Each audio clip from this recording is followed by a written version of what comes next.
السلام عليكم ورحمة الله وبركاته. اللهم صل وسلم وبارك على سيدنا محمد في الأولين وفي الآخرين وعلى آله وصحبه أجمعين.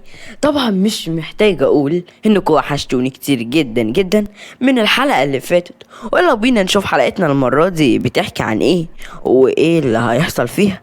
بس يا ريت قبل ما نشوف حلقتنا بتتكلم عن إيه أو إيه اللي هيحصل فيها ما تنسوش تعملوا لايك وتشتركوا في القناة عشان يوصلكوا أي حلقة جديدة أنا بنزلها من رواية عذاب أنثى أو غيره. ويلا بينا نشوف إيه اللي هيحصل في روايتنا أو في حلقتنا النهاردة. يلا بينا. خرجت وهي بتلف حوالين نفسها وهي بتستمتع بالتلج بعد ما اتأكدت إنها بعدت عن القصر بالكامل وعرفت إنها تختفي من الحراس.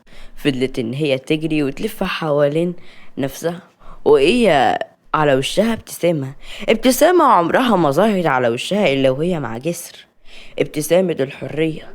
ياه قد إيه حاسة إن هي حرة. هي دلوقتي حرة، مش هتتضرب كل يوم ولا هتبعد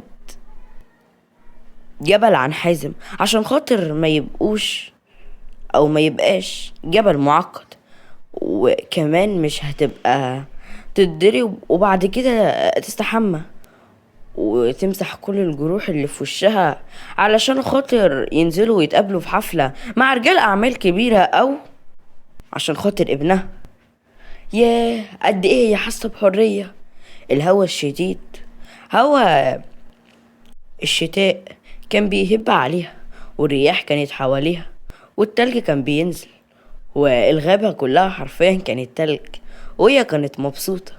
فضلت تلف تلف تلف لحد ما وقعت في الأرض وخدت وضعية النوم وهي مبسوطة أوي وفرحانة. قرب منها جبل وعلى وشه ابتسامة جميلة وهو بيقول لها: ماما، هو احنا كده مش هنروح عند بابا تاني؟ لا، احنا مش هنروح عنده تاني. احنا هنبقى هنا حريين، هنعمل كل اللي احنا عايزينه وهنا احسن. بجد؟ ايوه بجد. انا مبسوطة قوي. انت كمان مبسوط؟ ايوه انا مبسوط. خدته هي في حضنها وهي حاسة ان هي بتعيط بسبب الفرحة وانها حرة بعد سنين طويلة من العذاب والارهاق والمعاناة.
كانت ماشية نرمين وهي متعصبة. لا، كانت ماشية ريم وهي متعصبة وهي متضايقة. اتوجهت ناحية القصر، وقفت قدام الحارس وقالت: أنا عايزة أدخل دلوقتي. للأسف مش هينفع أدخل، قول له بس إن أنا ريم. تمام. راح قال له إن هي ريم، وفعلا قال له إن هو يدخلها. جه هو وقال لها: اتفضلي حضرتك. فتحوا باب القصر وهي دخلت وهي متعصبة ومش طايقة نفسها. دخلت على اوضته بعد ما خبطت وقالت له: "مم، ممكن اعرف انت بتعمل ايه؟" بعمل ايه يعني؟ لا بجد، انت بتعمل ايه؟ جسر، انت اتجننت صح؟ لا لا، انا كده كده مجنون خلقه. ابعدي بقى. ايه ده؟ جسر، بلاش تهور. انا مش هتهور، انا بس هروح. انت محسسني ليه ان الغابه دي مش انت محسسني الغابه دي اوضه وصاله. الغابه دي كبيره، كبيره قوي. دي شبه مدينه بحالها. يوه بقى، انت تقعد تدوش دماغي بالحاجات دي.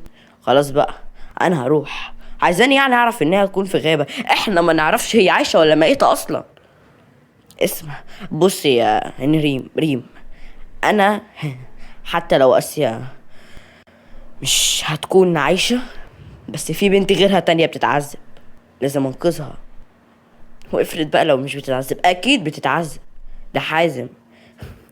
انت بجد عايز تقنعني ان حازم يتعالج؟ حازم من وهو عنده 19 سنة او 20 تقريبا وهو بيعذب في بنات الناس. هيجي دلوقتي وهيبطل؟ حاليا هو تقريبا عنده 40 سنة، هيتغير؟ وبعدين ما تنسيش انا شرطي، يعني لخدمة البلد. عارفة.